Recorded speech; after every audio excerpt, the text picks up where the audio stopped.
decision to have bicycle lanes on Dixie Road and reduce it to 1 lane, I think that needs to be reviewed, because I've heard a lot of people complaining about that.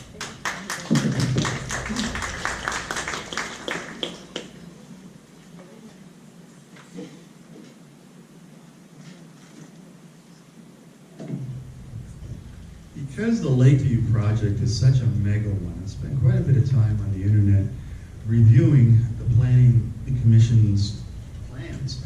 And there's going to be a lot of new arterial roads, but they all stop at Lakeshore. So 20,000 people, let's say 10,000 of them are driving, all hitting Lakeshore at 8 a.m. on a Monday morning. We got to do better than that. I have seen artists' conceptions of what they would like to see, and it's 2 lanes of traffic either way, 2 lanes of light rail, and a bike path on either side. But I don't think they've taken a tape measure to Lakeshore to see how this is all going to fit. So anyway, as my other colleagues have said, there needs to be more planning, there needs to be more involvement with the community associations, because going forward, the project I just mentioned will not be completed for another 15 years. Thank you.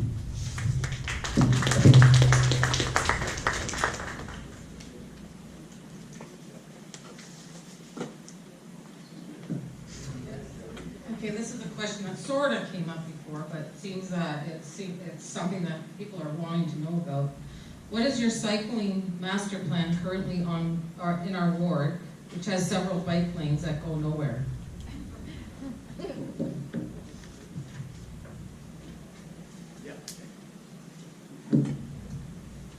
If you're on a bike lane that goes nowhere, you end up back on the street again. So I cycle, and I try to avoid the street as much as possible. I'm lucky that in Port Credit I can go along the lake for a good part of my journeys. But this is a problem that isn't just limited to Ward 1 or Mississauga, it's Toronto, it's everywhere. Unless you have a planned network in place, it's just going to be piecemeal.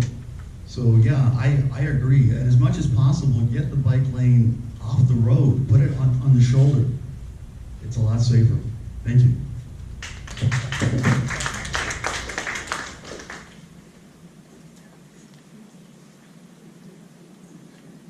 So the city of Mississauga does have a cycling master plan, and a lot of community input has gone into this, including work from the Cycling Advisory Committee of Council. I know there's some residents of Ward 1 that participate on that and have really offered some good and unique ideas. So it's a 900 kilometers of on and off-road cycling routes in the city over the next 20 years.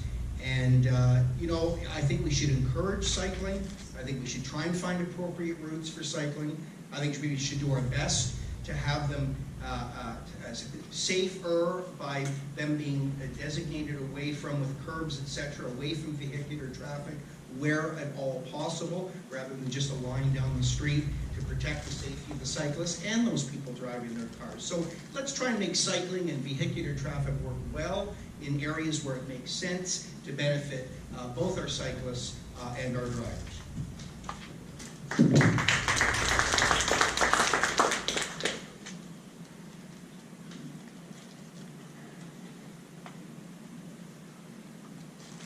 Knowing that we have a city of Mississauga cycling master plan in place, I think shows us that it's a great benchmark that we have. It's a great work in progress, but at the same time, continued consultation with the people that actually use this the most, and that's the cyclists.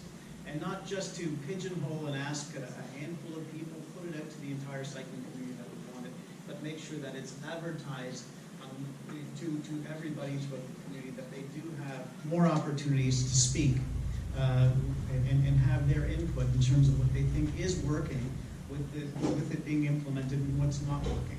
And then engaging city staff to work together to have a proper solution as we keep rolling this out.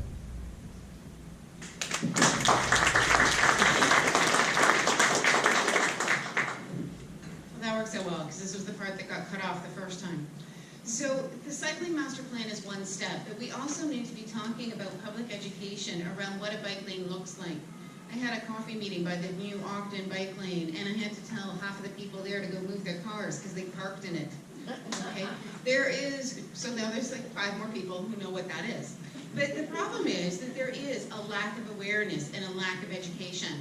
We need to be using better graphics, more symbols, things that resonate with people so that they understand when they see the more simplistic bike lanes that we currently have, what those are, so that cyclists can start off by being safer as we're building to better and stronger solutions. Infrastructure takes time, even if it's for cyclists. But we need to make sure that the education is addressed now so that by the time that infrastructure is built, drivers and cyclists already know what those spaces look like.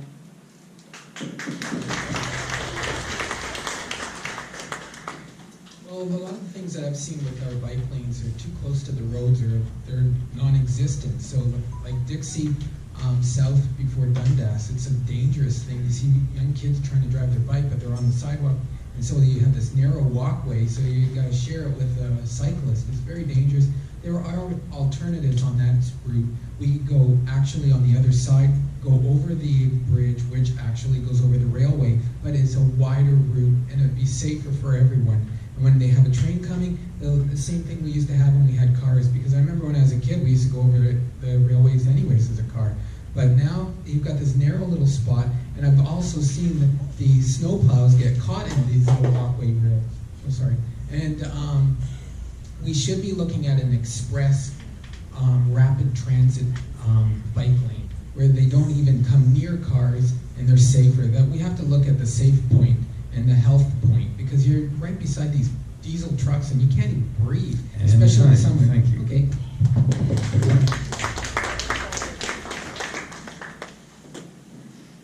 As a cycling master plan, we need to look at how we can tweak the design.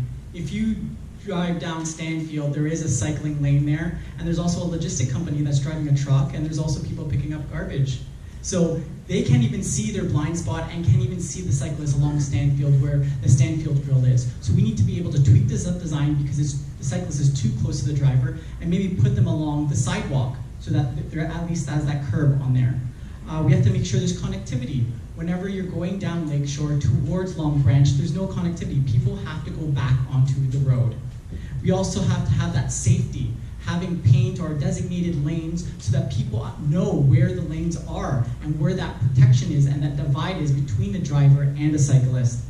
Also, we need to, I've actually been on Twitter a lot, and I see Dorothy from Tupka. She has how we have the interior construction signs and how we're going to mediate cyclists through, and she always has that signage there. We have to consider the interior measures during construction as well.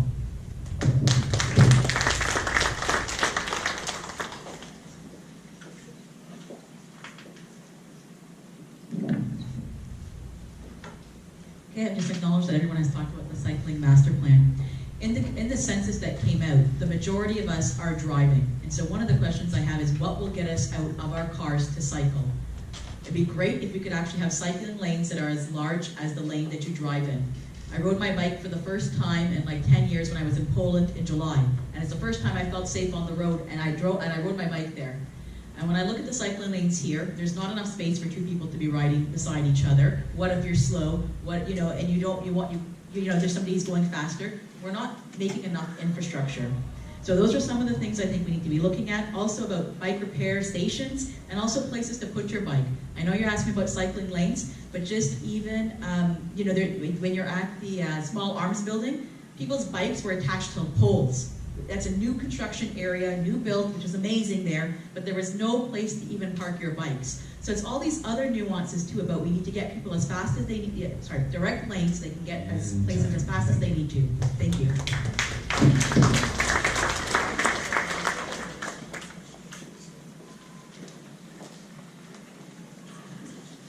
Okay, this will be our last question of the night. I know everybody put a lot of questions in, and it's unfortunate. We only have so much time. We have the room till 9 o'clock. But what we thought we'd do is do this one last question, and then you can meet the candidates at the back of the room. They'll have 15 minutes or so to chat with you, and maybe you can ask your questions if they didn't get asked here. So and then thank you very much for taking your time to come out tonight to the candidates.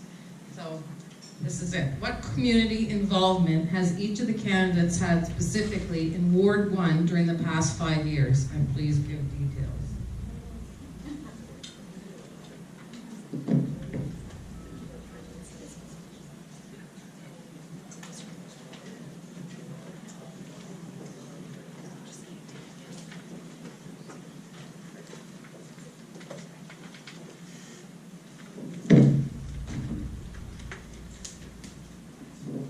Hard to be thinking at the same time as you're just got. So for the last 5 years for my community involvement in Ward 1, one of the things I think about is whose community, what community. So what have I been doing? We've had a huge anti-racism consultation that took place in Mississauga and Ward 1. I was there. We had recently a discussion for the Region of Peel and their interaction with racialized members. I was there. I was the only one that was representing Ward 1 at that time. I've done things with Global Medic, which is getting emergency water services, obviously with the Compass, with Amnesty International, raising issues with Human Rights Group, which is about having local community groups, which I have been part of at the 2 churches. One of them is in Ward 1, one of them is in Ward 3. I'm also a member, the vice chair of Equal Voice Canada, which is a national organization to promote women running for elected office. I'm also an advocate for schizophrenia, and I've been doing work on that in the community.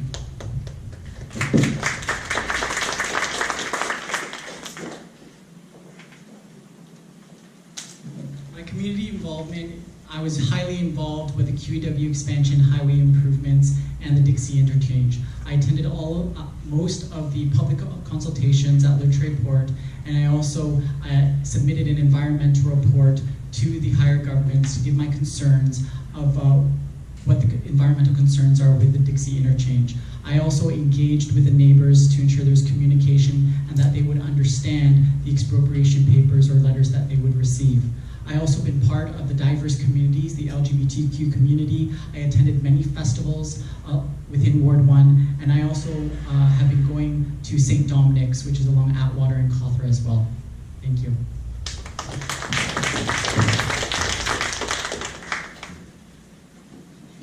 I was an advocate for stopping the power station, as well as the fact that I also fought to get rid of a paving company in our community. A little longer than 5 years ago for the paving company, but it was a major, nobody seemed to even notice that it was there. And so I actually went to City Hall to fight to get rid of it, and we did get rid of it. So it was an accomplishment that I'm very proud of to this day. Thank you very much.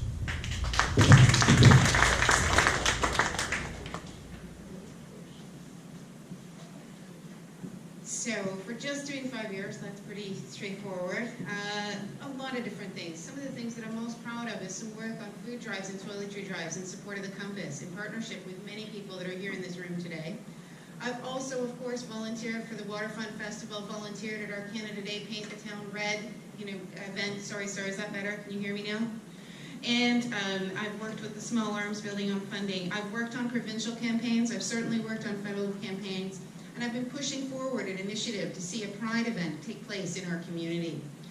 And I'd be remiss if I didn't say Ribfest.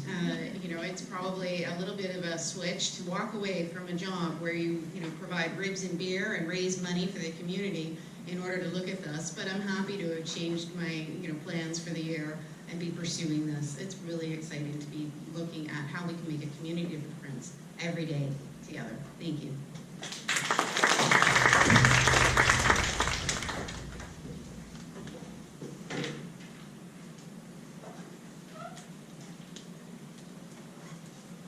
I've been involved in the community for approximately 30 years, so the past 5 is a little bit of a challenge, but it's exciting as well to talk about.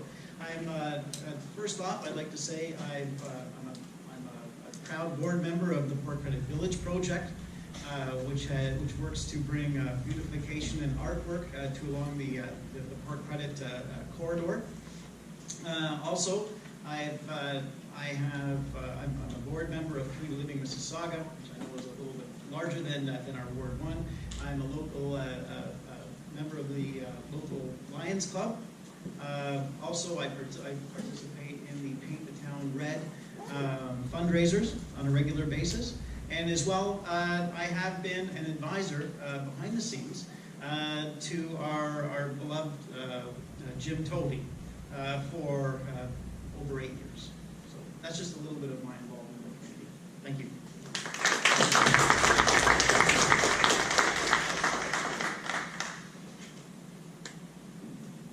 I would say my most significant recent involvement in Ward 1 has been as a member of the Traffic Safety Council. And we volunteer to go out and do site visits in front of the schools in our community to determine whether or not we need crossing guards or we need changes to how traffic flows, and make other recommendations to schools in ways that they can improve their Kiss and Ride program or their other transportation needs to keep our children safe. But I have a long background of community involvement in Ward 1. I was on the board of directors of the Mississauga Waterfront Festival. I was on the board of directors of the Paint the Town Red Canada Day Committee. I'm a former general chair of Applewood United Church, where we did many outreach projects that benefited the Applewood community and beyond for many, many years. So I have a long history in this ward, in volunteering and being involved in the community, and that certainly will continue.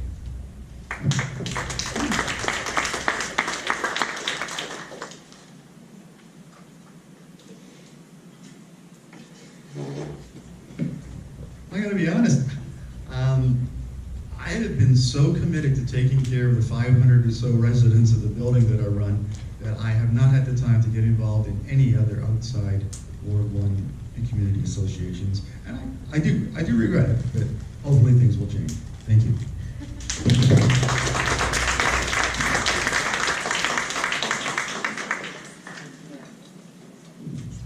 So that wraps up our question and answer period, everyone. Thank you for all coming this evening. We're going to go into our meet and greet with the candidates at the back of the room. Thank you today to our candidates for being here with us. We wouldn't have this event without you, and we wish you all good luck in your upcoming campaign. And lastly, thank you to Mr. Steve Conley, for our moderator, our fearless moderator, for taking care of us this evening. Thank you.